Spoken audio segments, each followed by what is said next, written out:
मेरे प्यारे भाइयों बहनों, तो कैसे हैं आप लोग और कैसी चल रही है आपकी बोर्ड 2027 की तैयारी। मैं आशा और उम्मीद करता हूं कि मेरे सभी प्यारे भाई बहन स्वस्थ होंगे, मस्त होंगे और अपनी 2027 बोर्ड की परीक्षा में व्यस्त होंगे। तो मेरे प्यारे भाई बहन का मैं स्वागत करता हूं आज की इस बेहतरीन सी क्लास के अंदर। अगर आपने इस क्लास को शुरू से लेकर अंत तक देख लिया और देखने के साथ साथ इस क्लास की सारी बातों को मान लिया तो 2027 के अगले टॉपर आप बन के रहोगे। मेरे प्यारे भाई बहन, मैं आपको बताऊंगा कि कैसे आप बोर्ड 2027 की एक बढ़िया तैयारी कर सकते हो, कैसे आप 57% से 92% तक पहुंच सकते हो। पहुंचना बिल्कुल आसान है, उसके लिए बस रोड मैप और सही स्ट्रेटजी चाहिए होगी जो मैं आपको प्रोवाइड करूंगा। मैं आपकी जानकारी के लिए बता दूं, जो मुझे नहीं जानते उनको बता दूं कि मैं आपका बड़ा भैया हूं। मैंने यूपी बोर्ड क्लास 12 में डिस्ट्रिक्ट रैंक 4 गेन की, 92% स्कोर किया और 2026 में सैकड़ों स्टूडेंट्स को 90 प्लस दिलाया, उनका सपना पूरा कराया। तो मेरे प्यारे भाई बहन, 2027 में बारी आपकी है और इस बार 90 प्लस का सपना नहीं है, इस बार हमें 95 प्लस लेके आना है, 95 प्लस लेके आना है। तो आइए मैं क्लास को शुरू कर देता हूं। प्यारे भाई बहन, मैं आपकी जानकारी के लिए बता दूं कि अगर आपको शुरुआत करनी है क्लास 12 बोर्ड की, अगर आपको शुरुआत करनी है 2027 के एग्जाम की, आपने बहुत कुछ पढ़ रखा है या बिल्कुल भी नहीं पढ़ रखा, आपने पढ़ बहुत रखा है, कुछ भी आपको याद नहीं आ रहा है, आपको रीस्टार्ट करना है, तो यह तरीका, मेरी बात को मान लो। ये 4 पॉइंट्स आपको मानने पड़ेंगे। पहला पॉइंट क्या होगा कि सेट योर गोल्स। आपको ऐसा बिल्कुल नहीं करना कि जो रैंडम माना है वो पढ़ रहे हो, आप रैंडम स्टडी कर रहे हो। जब आपका मन आ रहा है फिजिक्स पढ़ रहे हो, जब आपका मन आ रहा है आप हिंदी पढ़ रहे हो, जब आपका मन कर रहा है आप केमिस्ट्री पढ़ रहे हो। इससे सिलेबस कभी पूरा नहीं होने वाला, बस इससे आप पीछे जाओगे, आप आगे नहीं जा सकते। तो अगर आपको सच में बढ़िया नंबर लेके आना है तो आपको सबसे पहले अपने गोल्स को सेट करना है कि आपको आज के दिन क्या क्या पढ़ना है। आपको टाइम टेबल नहीं बनाना, आपको अपने गोल्स को बनाना है, दिन प्रतिदिन आपको गोल्स बनाने हैं। दूसरा नंबर क्या है कि नोइंग सिलेबस। आपको नॉलेज होनी चाहिए अपने सिलेबस के बारे में, आपको पता होना चाहिए कि आपका सिलेबस क्या है, आपको कितना पढ़ना है, किस चैप्टर के अंदर कितना पढ़ना है, इसके बारे में भी जानकारी होनी चाहिए आपको। तीसरा पॉइंट आपके पास होना चाहिए कि 1 बुक फॉलो। मेरे प्यारे भाई बहन, ये बात आपको कोई नहीं बताएगा। आपको लगता है कि टॉपर बनने के लिए हजारों सैकड़ों किताबों को पढ़ना पड़ता है, आंसर इज बिल्कुल नहीं। टॉपर बनने के लिए आपको मल्टीपल बुक से नहीं पढ़ना पड़ता, एक बुक को मल्टीपल टाइम्स पढ़ना पड़ता है। वही बच्चा टॉपर बनता है जो मल्टीपल टाइम्स पढ़ता है। लास्ट पॉइंट हमारा होगा hard work plus smart work. मेरे प्यारे भाई बहन, केवल हार्ड वर्क करने से कोई टॉपर नहीं बन सकता। आपने देखा होगा आपके स्कूल में कुछ स्टूडेंट्स ऐसे होंगे जिन्होंने साल भर मेहनत की लेकिन उनका सपना पूरा नहीं हो पाया, उन्होंने 90 प्लस नहीं स्कोर कर पाया। कारण क्या है? कारण उनकी पढ़ाई में बिल्कुल नहीं है, कारण उनके स्मार्ट वर्क करने में है। एग्जामिनर को मजदूर नहीं चाहिए होता है मेरे प्यारे भाई बहन, एग्जामिनर को स्मार्ट स्टडी चाहिए होती है। एग्जामिनर को स्मार्ट स्टडी के साथ साथ एग्जामिनर को स्मार्ट स्टडी चाहिए होती है। वहां आपको बता दूं आपको सब्जेक्ट वाइज कैसे तैयारी करनी है और टॉपर ट्रिक क्या होती है। मेरे प्यारे भाई बहन, आप लोग मुझसे पूछते हो भैया कि बेस्ट टॉपर ट्रिक क्या होती है, उसको मैं आपको बता दूं, वो मैं आपको आगे डिस्कस कर देता हूं कि ये आपके पास ट्रिक जानने से पहले आप ये जान लो मेरे प्यारे भाई बहन कि टॉपर बनने के लिए आपको कम से कम आपको 2 बार रिवीजन करना ही पड़ेगा। और अभी तो जुलाई गया है, आप ये मत सोचो कि मेरा पूरा टाइम जा चुका है। अगर इसके बारे में सोचोगे तो आपके अंदर गिल्ट आएगा, जिससे केवल और केवल नुकसान होगा, आपका फायदा इससे बिल्कुल नहीं होने वाला। तो आपको कम से कम 2 बार रिवीजन करना है, 2 बार रिवीजन करना है, तभी आप टॉपर बन पाओगे। रिवीजन के आप 3 स्लॉट बांटो, रिवीजन के लिए आपको कम से कम 3 स्लॉट्स बांटो। पहले आपको करना पड़ेगा सिलेबस कंप्लीट। अब सिलेबस आप सितंबर तक कर लो, अक्टूबर तक कर लो, नवंबर तक कर लो। एक बार आपको सिलेबस जरूर करना है। दोबारा क्या करना है? आपको दोबारा भी सिलेबस को एक बार रिवाइज करना है। आपको हल्के तौर पर, मोटे तौर पर दोबारा भी सिलेबस को रिवाइज करना है। वो आप नवंबर में कर सकते हो या दिसंबर में कर सकते हो, मैक्स टू मैक्स जनवरी तक कर सकते हो। उसके बाद आपको 2 बार रिवीजन नहीं करना। उसके बाद आपको करना है फुल सिलेबस रिवीजन या फुल सिलेबस मॉडल पेपर्स, जिनको मैं मॉक टेस्ट बोल देता हूं। आपको सीधा एग्जाम में क्वेश्चन पेपर सॉल्व नहीं करना, आपको मॉडल पेपर को सॉल्व करना है। फरवरी का महीना पूरा मॉडल पेपर को देना है, पूरा मॉडल पेपर फरवरी में सॉल्व करना है। सैंपल पेपर्स, मॉडल पेपर्स, ये आपको बताते हैं कि कैसे क्वेश्चंस आते हैं, कैसे आपको टाइम मैनेजमेंट करना होता है, ये सब आपको मॉडल पेपर से पता लगता है। तो ये आपको बिल्कुल जरूर करना है, इन चीज़ों को बिल्कुल नहीं छोड़ना। ये सारी चीज़ें प्रैक्टिकल चीज़ें हैं मेरे प्यारे भाई बहन, बिल्कुल किताबी ज्ञान नहीं है ये वो नॉलेज है जो मैंने खुद अप्लाई की थी। मैंने खुद इन सब चीज़ों को कर 92% स्कोर किया। कॉपी में सही तरीके से चेकिंग ना हो पाने के कारण 92% आया है, वरना 100% में आश्वस्त था कि 95 प्लस स्कोर जाना चाहिए था इस स्ट्रेटजी से।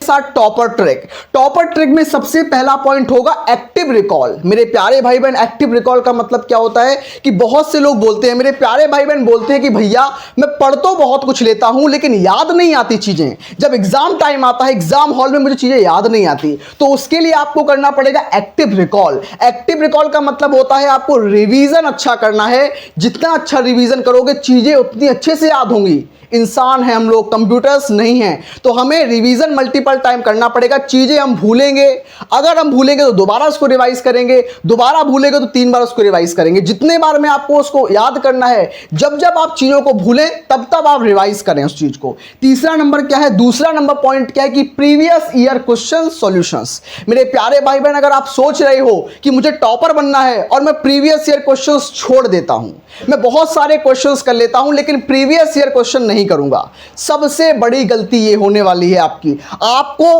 आप सारे क्वेश्चंस छोड़ सकते हो, सारी किताबें छोड़ सकते हो, आपको प्रीवियस ईयर क्वेश्चंस और एनसीईआरटी किताबें और टॉपर नोट्स नहीं छोड़ने हैं। बिल्कुल मेरे प्यारे भाई बहन, आप सुन के आपको थोड़ा आप सरप्राइज हो गए होंगे कि भैया टॉपर नोट्स क्या होता है। तो मेरे प्यारे भाई बहन, मैं आपको बहुत अच्छे से डिटेल में इसके ऊपर वीडियो बनाऊंगा कि टॉपर नोट्स कैसे बनाते हैं, टॉपर नोट्स होते क्या हैं, टॉपर नोट्स को पढ़कर कितने % तक लाए जा सकते हैं, ये सब कुछ मैं आपको बताऊंगा। अगला पॉइंट क्या है भैया, शॉर्ट नोट्स। शॉर्ट नोट्स क्या होते हैं, ये लॉन्ग नोट्स का ही छोटा सा वर्जन होता है जिसके अंदर हम पूरे एंटायर चैप्टर को 1 पेज के अंदर, कम से कम 1 पेज के अंदर पूरा चैप्टर पढ़ लेते हैं। और 100% टॉपर यही करते हैं कि लास्ट टाइम पर पूरे सिलेबस को ना पढ़कर वो सारे शॉर्ट नोट्स बनाकर पढ़ते हैं। और शॉर्ट नोट्स एक तरीके के टॉपर नोट्स ही होते हैं। टॉपर नोट्स कैसे होते हैं मैं आपको बिल्कुल बताऊंगा, दिखाऊंगा। नेक्स्ट पॉइंट क्या है हमारा, question paper practice. Question practice करना, आपको प्रश्नों को लगाना है, आपको न्यूमेरिकल्स देखने हैं, कौन कौन से न्यूमेरिकल्स में आप फंस रहे हैं, कौन कौन से न्यूमेरिकल आप अच्छे से कर पाते हैं।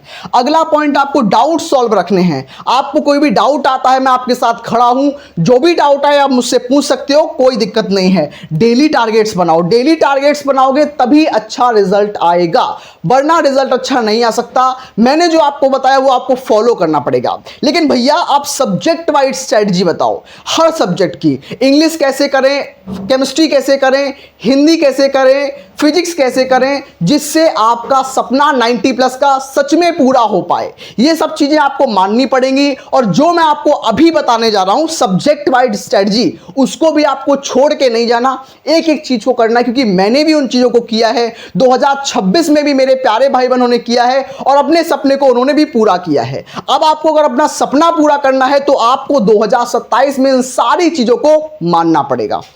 प्यारे भाई बहन, आपकी भारी डिमांड पर मैं लेके आ चुका हूं सारे सब्जेक्ट के सबसे ज्यादा इंपॉर्टेंट पॉइंट्स। फर्स्ट सब्जेक्ट, हमारा पहला सब्जेक्ट जो होने वाला है वो होगा फिजिक्स। भैया फिजिक्स से आपको बहुत ज़्यादा डर लगता है। फिजिक्स ऐसा सब्जेक्ट है जो बहुत इजी सब्जेक्ट है। अगर आप पढ़ने वाले हैं, अगर आपकी समझने वाले हैं तो आपको फिजिक्स सबसे ज़्यादा आसान लगेगी। फिजिक्स में सबसे पहले आपको थ्योरी करनी होगी। केवल थ्योरी ही नहीं करनी पड़ेगी, थ्योरी के साथ साथ आपको डेरिवेशन भी करनी पड़ेगी। डेरिवेशन के साथ आपको फॉर्मूला शीट भी बनानी पड़ेगी और इसके साथ साथ आपको न्यूमेरिकल्स भी लगाने पड़ेंगे। न्यूमेरिकल लगाने के बाद आपको प्रीवियस ईयर क्वेश्चंस जरूर करने हैं। मेरे प्यारे भाई बहन, अगर आप कितना भी पढ़ लेते हो लेकिन प्रीवियस ईयर क्वेश्चंस नहीं लगाते हो तो सब कुछ पढ़ा हुआ बेकार है। अगर आपको नंबर स्कोर करना है तो प्रीवियस ईयर क्वेश्चंस लगाने ही पड़ेंगे। क्वेश्चन नंबर सब्जेक्ट नंबर 2, हमारा सब्जेक्ट नंबर 2 क्या बोलता है, केमिस्ट्री सब्जेक्ट। हमारा केमिस्ट्री सब्जेक्ट क्या बोलता है, इसमें हमें क्या करना पड़ेगा, इसमें सबसे पहले हमें इसमें के हमें इसमें भी थ्योरी करनी पड़ेगी, केमिस्ट्री के अंदर भी थ्योरी करनी पड़ेगी, थ्योरी के साथ साथ यहां पर न्यूमेरिकल्स करने पड़ेंगे। लेकिन केमिस्ट्री में डेरिवेशन नहीं होती, तो केमिस्ट्री में डेरिवेशन की जगह पर रिएक्शंस होती हैं, अभिक्रियाएं करनी पड़ती हैं। इसके अंदर हम रिएक्शन करते हैं मेरे प्यारे भाई बहन, और रिएक्शन पर आपको अच्छी पकड़ बनानी पड़ेगी। केमिस्ट्री में 90+ लाना मतलब रिएक्शन पर एक मजबूत पकड़ बनाना। रिएक्शन कैसे करनी है मैं आपको बताऊंगा। मैं सारी रिएक्शंस जो इंपॉर्टेंट रिएक्शंस हैं, सारे रिएक्शंस मैं आपके साथ डिस्कस करूंगा। अगला हमारे पास क्या है, क्वेश्चंस बैंक। भैया क्वेश्चन बैंक लगानी है क्या? बिल्कुल लगानी है। आपको केमिस्ट्री के अंदर क्वेश्चन बैंक बिल्कुल लगानी है। और किस पब्लिकेशन की लगानी है? कोई भी पब्लिकेशन ले सकते हो, उसमें कोई दिक्कत नहीं है। सारी क्वेश्चंस बैंक अच्छी होती हैं, तो आप कोई भी पब्लिकेशन की ले सकते हो। उसके बाद इसमें भी आपको प्रीवियस ईयर क्वेश्चन करने हैं। बिल्कुल मेरे प्यारे भाई बहन, कोई भी सब्जेक्ट हो, मैं पूरे 5 सब्जेक्ट की बात कर रहा हूं, 5 के 5 सब्जेक्ट में प्रीवियस ईयर क्वेश्चंस जरूर लगाने हैं। इसमें हमें हाई वेटेज टॉपिक वाले चैप्टर्स को ज्यादा अच्छे से करना पड़ेगा, क्योंकि कुछ चैप्टर्स में ऐसे हैं जिनमें बहुत ज्यादा हाई वेटेज होता है, जहां से भर भर के क्वेश्चंस आते हैं। उनको मैं अच्छे से कराऊंगा, उनको आपको भी अच्छे से करना है। नेक्स्ट सब्जेक्ट हमारा होगा इंग्लिश सब्जेक्ट। इंग्लिश में क्या करना पड़ेगा भैया? इंग्लिश के अंदर ये 4 पोर्शन जो होते हैं, इनके अलावा आपको इन चीजों पर ध्यान भी देना पड़ेगा। आपको रीडिंग पर ध्यान देना पड़ेगा, आपको राइटिंग करना पड़ेगा, आपको ग्रामर करना पड़ेगा, आपको लिटरेचर करना पड़ेगा। जो मैं आपको बता चुका हूं कि इनमें से भी हमें क्या क्या करना है, क्या क्या हमारे सिलेक्टेड टॉपिक्स होते हैं। मैंने कल ही इस वीडियो को बनाया है, आप चाहो तो उसको देख सकते हो। अगला आपको इसमें एनसीईआरटी को भी पढ़ना पड़ेगा। मैंने यहां पर बोला कि यहां पर नोट्स से काम हो जाएगा। फिजिक्स में, केमिस्ट्री में नोट्स पढ़कर काम चल जाएगा, लेकिन इंग्लिश के अंदर आपको लाइन बाय लाइन एनसीईआरटी को भी पढ़ना पड़ेगा, तभी आप क्वेश्चन आंसर्स बना पाओगे। अगला आपके पास होगा वोकैबुलरी एंड पैसेज। मेरे प्यारे भाई बहन, वोकैबुलरी अगर आपको सॉल्व करनी है तो उसके लिए आपको आज से ही मेहनत करनी पड़ेगी। वोकैबुलरी आसान नहीं है, उसमें आपको रटना पड़ता है वोकैबुलरी के अंदर, तो आप आज से ही शुरू कर दो, ताकि 2-3 महीने के अंदर आपकी बहुत ज्यादा वोकैबुलरी तैयार हो जाए। हिंदी के अंदर आपको क्या करना है? हिंदी एक ऐसा सब्जेक्ट है जो इजी लगता है, लेकिन इजी होता भी है। लेकिन आपको बता दूं कि हिंदी का पेपर बहुत ज्यादा लेंदी होता है। 3 घंटे के अंदर सॉल्व करना आसान नहीं है ये। तो आपको सबसे पहले जल्दी करो। जल्दी करो का मतलब यह है कि आपको क्वेश्चन पेपर को स्पीड में अटेम्प्ट करना है। एक एक क्वेश्चन को बना कर नहीं करना मेरे प्यारे भाई बहन, जिससे टाइम ही नहीं बचेगा। आपका निबंध, आपका पत्र लेखन छूट जाएगा, जिससे पूरा 15 नंबर का लॉस होता है। मैंने खुद देखा है, मेरे बैचमेट्स जो थे, मेरे पास जो बच्चे बैठे हुए थे, उनके 15 नंबर के पेपर छूटे हैं। उनको आते थे क्वेश्चंस, फिर भी छूट गए due to the lengthiness of the paper. Paper बहुत लेंथी होता है, इसलिए आपको सबसे पहले जल्दी करना पड़ेगा, व्याकरण पर ज्यादा ध्यान देना पड़ेगा, क्वेश्चन बैंक लेनी पड़ेगी, ऑब्जेक्टिव क्वेश्चंस करने पड़ेंगे और अपने शब्दों में बनाकर भी करना पड़ेगा इसके अंदर। तो मेरे प्यारे भाई बहन, मैंने आपको 5 सब्जेक्ट की एक बढ़िया स्ट्रेटजी बताई है, और जिसको करने के बाद आप सच में टॉपर बन सकते हो। एक सच में प्रैक्टिकल स्ट्रेटजी है ये, मैंने खुद फॉलो की। 2026 में बहुत सारे लोगों ने फॉलो की, और इसको फॉलो कर वो लोग टॉपर भी आए। तो आप भी बन सकते हो टॉपर। बेस्ट ऑफ लक, पढ़ते रहिए, स्वस्थ रहिए, मस्त रहिए।